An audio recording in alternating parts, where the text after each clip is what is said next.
नमस्कार, स्वागत है आप सभी का सुजस सारांश की इस क्लास में। इस क्लास में हम पढ़ते हैं राजस्थान का करंट अफेयर्स, जिसका आधार होता है राजस्थान सरकार की सुजस पत्रिका। शुरुआत करते हैं हेडलाइंस के साथ। सबसे पहली जानकारी, मुख्यमंत्री का शाहपुरा दौरा, गौमाता का सनातन संस्कृति में सर्वोच्च स्थान। साथ ही इसमें बताया गया है कि गौ सेवा से संबंधित या पशुपालकों से संबंधित सरकार ने क्या क्या प्रयास किए हैं। इसके लिए एक योजना है जिसको नाम दिया गया है गोपाल क्रेडिट कार्ड योजना। क्या है ये योजना, इसको आज देखने वाले हैं। इसके बाद अगली जानकारी कुछ सामान्य सी जानकारियां हैं, जैसे कि गणेश चतुर्थी, राज्यपाल और मुख्यमंत्री ने शुभकामनाएं दी। बीसलपुर बांध, जहां जल संसाधन मंत्री ने बीसलपुर बांध के गेट खोले, बांध फुल हो गया।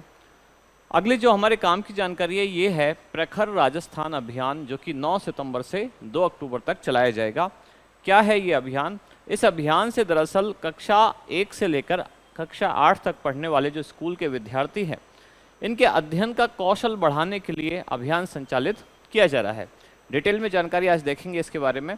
कांस्टेबल भर्ती 2023, जिसमें दक्षता परीक्षा अब 23 से 25 सितंबर तक होगी। राजसमंद, जहां उप मुख्यमंत्री का नाथद्वारा में दौरा हुआ। इसके बाद अगली न्यूज है वरिष्ठ नागरिक तीर्थ यात्रा योजना, जिसको आज हम डिटेल में देखने वाले हैं। अगली जानकारी, प्रकृति का संरक्षण हम सबकी सामूहिक जिम्मेदारी, मुख्यमंत्री ने ऐसा कहा। इस बार राजस्थान सरकार ने एक अभियान चलाया, मुख्यमंत्री वृक्षारोपण महाअभियान, जिस अभियान के तहत 7 करोड़ पौधे लगाने का लक्ष्य रखा गया है। इसके बाद आगे बढ़ते हैं। ये उदयपुर से संबंधित जानकारी है, जहां उदयपुर का फतेह सागर झील, उदयपुर की फतेह सागर झील जो कि पूरी भर चुकी है। इस बार राजस्थान में काफ़ी अच्छी बरसात हुई है। अगली कुछ जानकारियां, जलभराव क्षेत्रों में पहुंचे विधानसभा अध्यक्ष लगातार भारी बारिश को देखते हुए।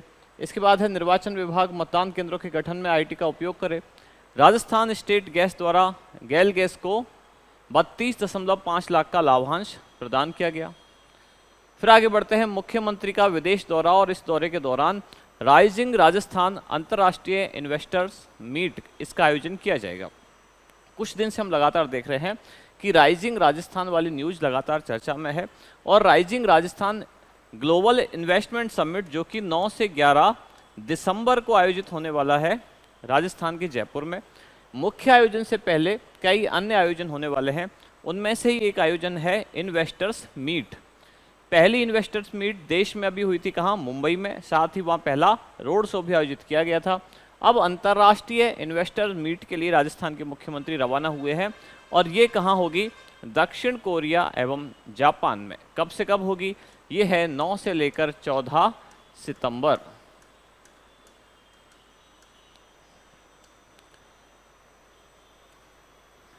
इसके बाद आरपीएससी से कुछ जानकारी, जहाँ पेपर लीक से संबंधित कुछ इसमें बातें बताई गई हैं, जैसे कि जालसाजी पर लगाम के लिए वन टाइम रजिस्ट्रेशन प्रक्रिया में बड़ा बदलाव किया गया। अब वेबकैम से अभ्यर्थी की लाइव फोटो भी होगी कैप्चर। पुष्कर, जहां मूसलाधार बारिश से सरोवर का जलस्तर 29 फीट तक पहुंचा। राजस्थान में जितने भी तालाब सरोवर हैं इस समय सब लगभग लबालब भरे हुए हैं। जयपुर में विरासत के संरक्षण के लिए 7वां विकास कार्य, उप मुख्यमंत्री ने ऐसा कहा। और केंद्रीय संस्कृति एवं पर्यटन मंत्री ने ली पोखरण में जिला अधिकारियों की बैठक। शिक्षा नहीं, जिला अधिकारियों की बैठक। इसके बाद है हमारा इंडेक्स, यानी हमारे एग्जाम के पॉइंट ऑफ व्यू से जो खास जानकारियां हैं उनको हम यहाँ देखते हैं। सबसे पहली जानकारी है गोपाल क्रेडिट कार्ड योजना। दूसरी जानकारी है वरिष्ठ नागरिक तीर्थ यात्रा योजना। इसके बाद है प्रखर राजस्थान अभियान। चौथी जानकारी मुख्यमंत्री वृक्षारोपण महाअभियान। और 5वीं जानकारी है राइजिंग राजस्थान की अंतर्राष्ट्रीय इन्वेस्टर्स मीट। शुरुआत एक एक न्यूज़ से करते हैं। सबसे पहली जो जानकारी है गोपाल क्रेडिट कार्ड योजना। नाम से पता चल रहा है गोपाल यानी कि पशुपालक, ऐसे पशुपालक जो गाय पालते हैं उनके लिए योजना लाई गई। क्रेडिट कार्ड से पता चल रहा है कि इस योजना में उनको कर्ज दिया जाएगा, और ये कर्ज कैसा होगा? ये होगा ब्याज मुक्त। ये ऐसा ऋण होगा जिस ऋण पर उनको ब्याज नहीं देना होगा।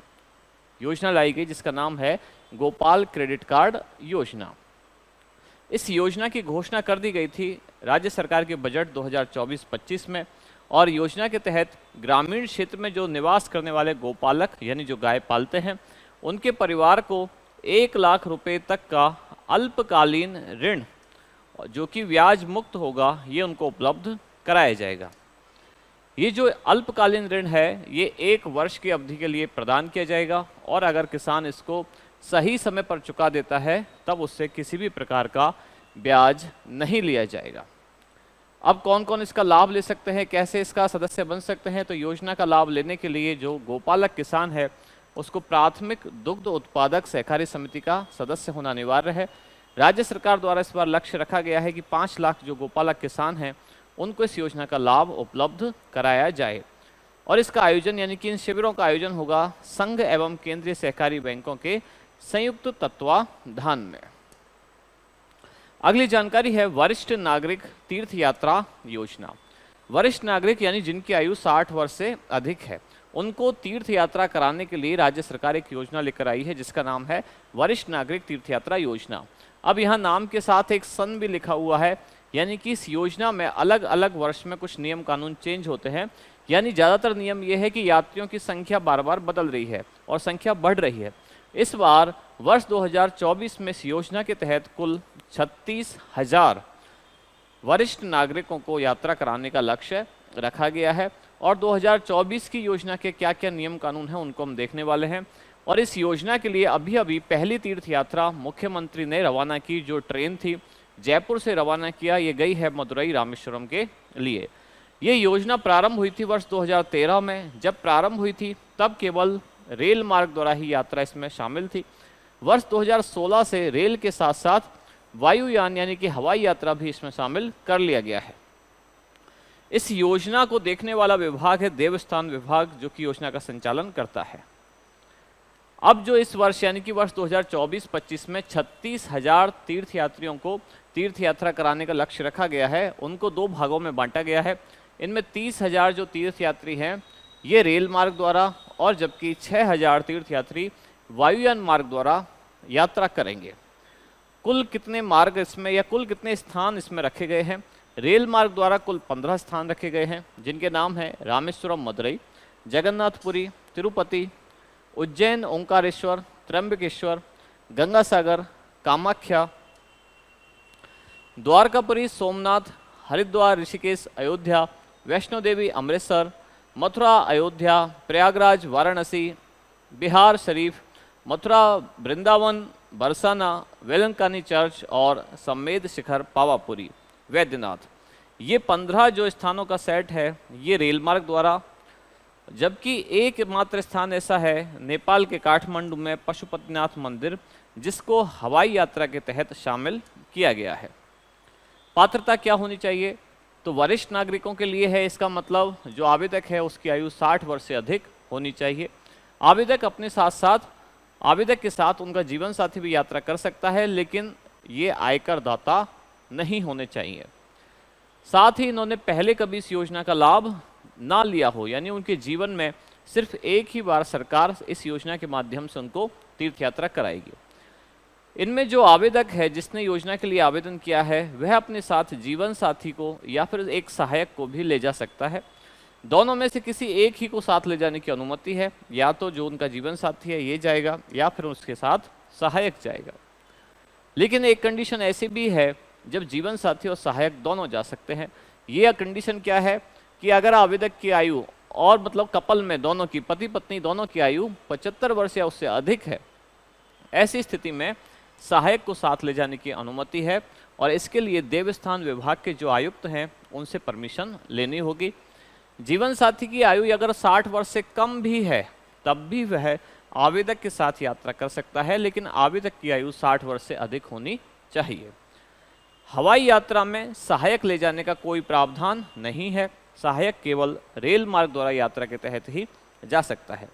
यदि आवेदक विशिष्ट योग्यजन श्रेणी में आता है तब देवस्थान विभाग के जो आयुक्त हैं उनके द्वारा सहायक को साथ ले जाने की भी अनुमति दी जा सकती है। सहायक की न्यूनतम आयु 21 वर्ष तथा अधिकतम 50 वर्ष होनी चाहिए। अगली जानकारी, प्रखर राजस्थान अभियान जो कि 9 सितंबर से 2 अक्टूबर 2024 तक संचालित किया जाएगा।